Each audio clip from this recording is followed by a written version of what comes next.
जिसका दिल करता है मेरे ऊपर इल्जाम लगाए, जिसका दिल करता है मुझे ट्रोल करे, क्योंकि सबको मैं ही मिला हूं रगड़ने के लिए। आ जाओ आ जाओ आ जाओ, कुछ बातें हैं जो क्लियर करेंगे। भार पा मेरे केड़ा पर्चा कराया है।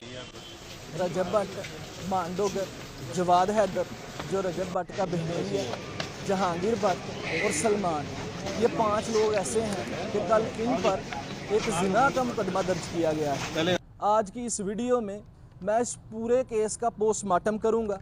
कोशिश करें कि इस वीडियो को शुरू से आखिर तक देखें और हो सके तो रजब भट्ट के साथ इसको शेयर भी करें।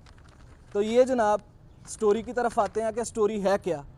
ये मुकदमा है 3739/25, ये लाहौर के थाना नवाब टाउन में दर्ज किया गया है और इसमें जो जुर्म लगाया गया है वो 376 है जिना के हवाले से। तो पहले स्टोरी देखते हैं कि स्टोरी इसकी क्या है। इसमें जो मुद्दइया हैं वो कहती हैं कि मैं एक जवान लड़की हूँ, मैं उस मुद्दइया का जो सोशल मीडिया इन्फ्लुएंसर है उसका नाम डिस्क्लोज़ नहीं करूँगा। और यहाँ पे मैं आप सब लोगों को बताना चाहूँगा कि मैं देख रहा हूँ कि सोशल मीडिया के ऊपर, टिकटॉक के ऊपर, फेसबुक के ऊपर, इंस्टा के ऊपर उस लड़की के बड़े सारे इंटरव्यू चल रहे हैं और लोग उसका नाम ले लेकर बता रहे हैं, वो लड़की खुद भी बता रही है। तो हमारे कानून में तज़ीरात पाकिस्तान के अंदर एक सेक्शन है 376A, वो कहता है कि किसी भी रेप विक्टिम का नाम आप डिस्क्लोज़ नहीं कर सकते। अगर किसी लड़की के साथ रेप कमिट किया गया है तो आप उसकी जो शनाख्त है उसको लोगों के सामने नहीं लेके आ सकते, ये जुर्म है। इसलिए मैं उस लड़की का नाम नहीं लूँगा और पुलिस वालों से मैं कहूँगा कि जो लोग भी उस लड़की की आइडेंटिटी शो कर रहे हैं, जितने यूट्यूबर भी हैं, उन सब के ऊपर FIR दी जाए, 376A के तहत उन पर FIR दर्ज की जाए और ये जुर्म नाकाबिले ज़मानत जुर्म है और इस जुर्म की 3 साल तक सज़ा है। इसलिए मैं उस लड़की का नाम डिस्क्लोज़ ना करते हुए आगे पढ़ूँगा। वो कहती है कि कुछ अरसा कबल साइला की social media Instagram ID Ayesha Jatt पर मुलज़म मुसम्मी सलमान हैदर इसकी ID है 012 पर दोस्ती कायम हुई और बाद में हमारी दोस्ती बढ़ने लगी और हमारी मुख्तलिफ रेस्टोरेंट्स पर और दीगर जगहों पर मुलाकातें शुरू हुई। मेरा एतमाद इस पर कायम हो गया। इसी दौरान 16/8/2024 बवक़्त करीब शाम 7 बजे मुलज़म ने मुझे अपने घर वाक़या बहरिया आर्चर्ड पर बुलाया, जहां पर मैं एतमाद की वजह से चली गई।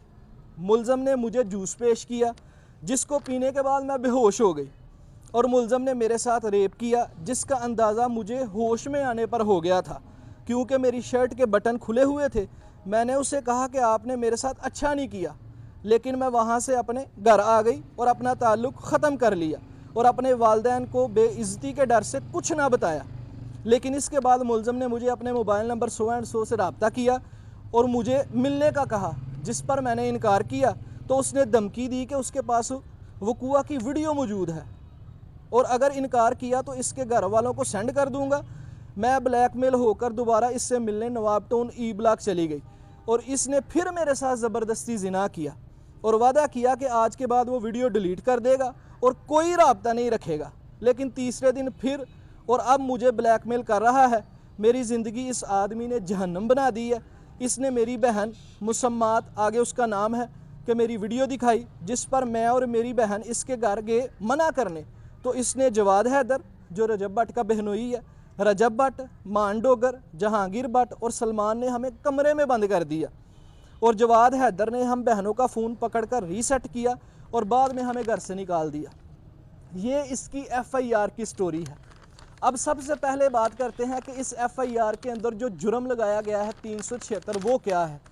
तज़ीरात पाकिस्तान का सेक्शन 376 कहता है कि अगर कोई भी मर्द किसी लड़की के साथ, ये एक इंतहाई संगीन जुर्म है, किसी लड़की के साथ ज़बरदस्ती उसकी मर्ज़ी के बगैर जिना बिल जबर करता है तो ऐसे शख्स को, इसकी इतनी सख्त सज़ा है, डेथ पेनल्टी है, ऐसे शख्स को सज़ाए मौत की सज़ा दी जाएगी और इसकी कम से कम सज़ा 10 साल तक है। ये जिना का जुर्म है। तो अब इसके अंदर जो 5 मुल्ज़मान हैं, सलमान के अलावा जो बकिया 4 मुल्ज़मान हैं, पहले हम उनको डिस्कस करते हैं। सलमान जो मेन मुल्ज़म है, जिसके ऊपर इल्ज़ाम है कि इसने जिना किया और बार बार ये मुझे ब्लैकमेल करता रहा, बुलाता रहा, फिर जिना करता रहा, वीडियो बनाई, उसको हम बाद में डिस्कस करेंगे। ये जो 4 मुल्ज़मान हैं, इस FIR के अंदर उन पर इल्ज़ाम ये है बशमूल रजब भट्ट कि इन्होंने घर पे जब ये आए तो उन्होंने इसको पकड़ कर के कमरे में बंद कर दिया। इस FIR के अंदर पुलिस ने सवाए 376 के और कोई जुर्म, कोई ऑफेंस जो है वो इम्प्लीकेट नहीं किया। अब सवाल ये पैदा होता है कि अगर इल्ज़ाम जिना का सलमान के ऊपर है तो फिर इन 4 बंदों का नाम क्यों लिखा गया है? इन बंदों की हद तक तो कोई भी जो जुर्म बनता है वो पुलिस ने इम्प्लीकेट ही नहीं किया। फॉर एग्जांपल, इनके ऊपर इल्ज़ाम ये है कि इन्होंने कमरे में बंद किया, उसको हब्से बेजा में रखा, तो इसके ऊपर जो जुर्म बनता था तज़ीरात पाकिस्तान का वो 342 था। 342 कहता है कि आप किसी भी शख्स को उसकी मर्ज़ी के बगैर किसी भी जगह में बंद नहीं कर सकते। तो 342 इसके अंदर लगाते, उसकी हद तक कि भाई इन मुल्ज़मान ने बंद किया था, उसकी 1 साल सज़ा है और 3000 रुपये जुर्माना है। लेकिन पुलिस ने क्या किया, वो जुर्म इम्प्लीकेट नहीं किया, नाम इनके लिख दिए हैं। अब होगा क्या? आज की एक वीडियो मैंने देखी है कि उसके अंदर कहा जा रहा है कि पुलिस अब छापे मारना शुरू हो गई है ताकि इन मुल्ज़मान को पकड़ा जाए। इस FIR के अंदर इन मुल्ज़मान का कोई स्पेसिफिक रोल नहीं है कि किस बंदे ने बंद किया, क्या हुआ, और इस FIR के अंदर कोई जुर्म भी नहीं है। इन मुल्ज़मान का, 4 मुल्ज़मान का ना तो कोई जुर्म है और ना ही कोई स्पेसिफिक रोल है, और ना ही ये लिखा हुआ है कि इन 4 मुल्ज़मान की इमा पर यह वक़ूआ किया गया।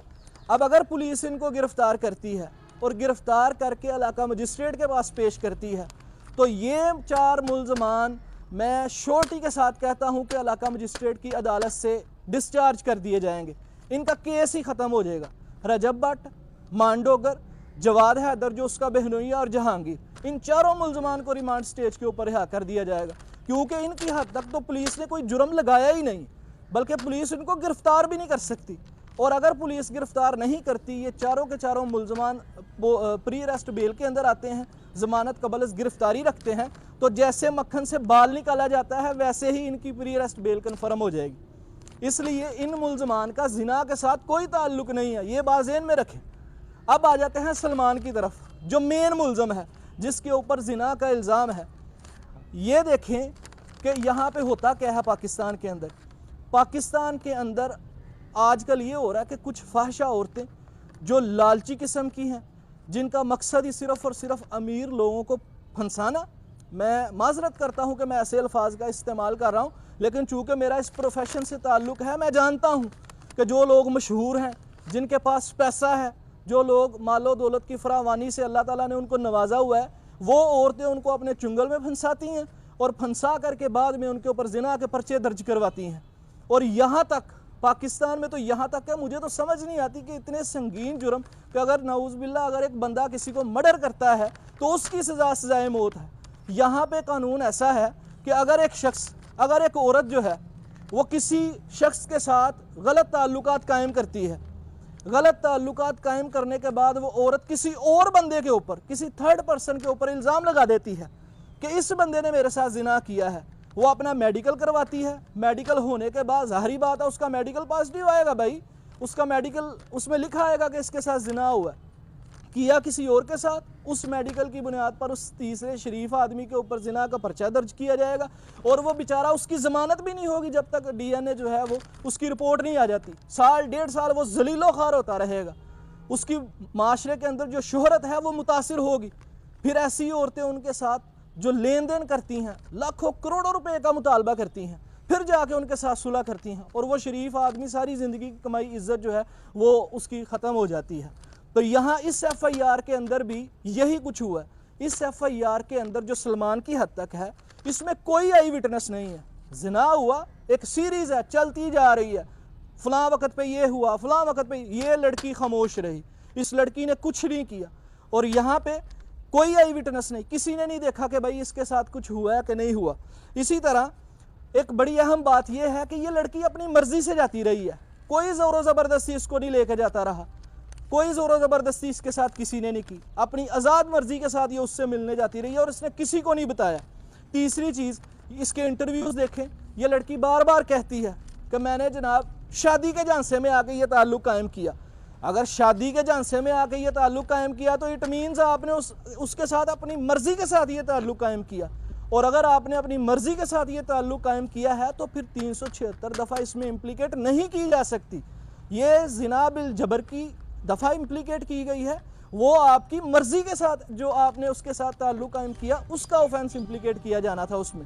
तो आप शादी का जिक्र तो करती हैं, इस FIR में तो एक लफ्ज़ भी नहीं आपने लिखा कि आपने शादी के झांसे में आके उसने आपके साथ ये सब किया, तो फिर ये जो तजाद है ये किस बात का है। इसी तरह